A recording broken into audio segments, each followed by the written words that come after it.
चिराग पासवान की लोक जनशक्ति party vote कटुआ है, एक दो सीट भी नहीं जीत पाएगी। बीजेपी के साथ मिलकर सरकार बनाने की बात करते हैं और मकसद ये कि बीजेपी की सरकार ना बने। चिराग पासवान पर यह संगीन आरोप है बिहार के डिप्टी सीएम और बीजेपी नेता सुशील मोदी के।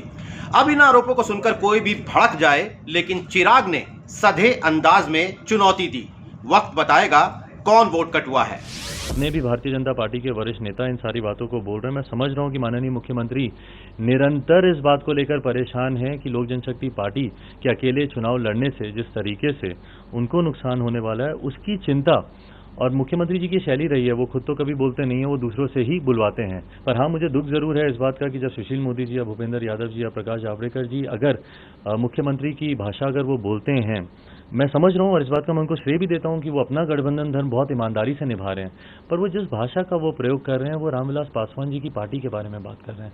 कौन वोट कटवा है, किसके प्रति नाराजगी है, किसके प्रति लोगों का विश्वास है, ये 10 तारीख को क्लियर हो जाएगा। बात सुशील मोदी तक ही रहती तो भी ठीक थी, लेकिन गिरिराज सिंह, संबित पात्रा, केंद्रीय मंत्री प्रकाश जावड़ेकर यानी कि कई बीजेपी नेताओं ने एक ही सुर में चिराग पासवान पर हमला बोल दिया। वोट कटुआ, वोट कटुआ, वोट कटुआ। प्रकाश जावड़ेकर ने तो पीएम मोदी का नाम लिए बगैर यहां तक कहा कि चिराग पीएम मोदी के नाम पर भ्रम फैला रहे हैं। चिराग की पार्टी एक वोट कटवाने वाली पार्टी रह जाएगी और हम 3/4 बहुमत से चुनाव जीतेंगे। जब उन्होंने अपना अलग रास्ता चुना है, अब वो केवल एक वोट कटवाने की वाली पार्टी बन के रह गए हैं, तब हमारे नेताओं का नाम लेकर एक भ्रम फैलाने की कोशिश करना सफल नहीं होगी।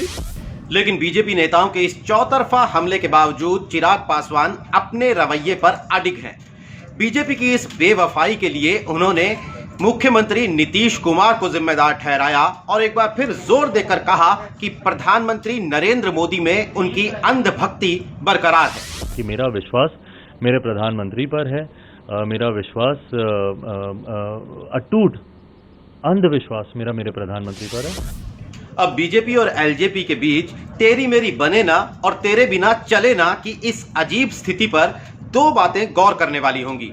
पहली ये कि अपने पिता रामविलास पासवान की 13वीं के बाद जब चिराग पासवान मैदान में उतरेंगे तो क्या अपनी रैलियों में भी उनका नीतीश तेरी खैर नहीं, पीएम से बैर नहीं वाला ये अंदाज बरकरार रहेगा।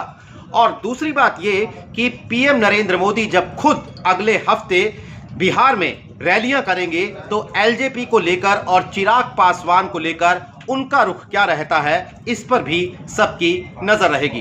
बिहार चुनाव से जुड़ी तमाम दिलचस्प और जरूरी खबरें और उनके विश्लेषण के लिए आप लगातार जुड़े रहिए बिहार तक के साथ।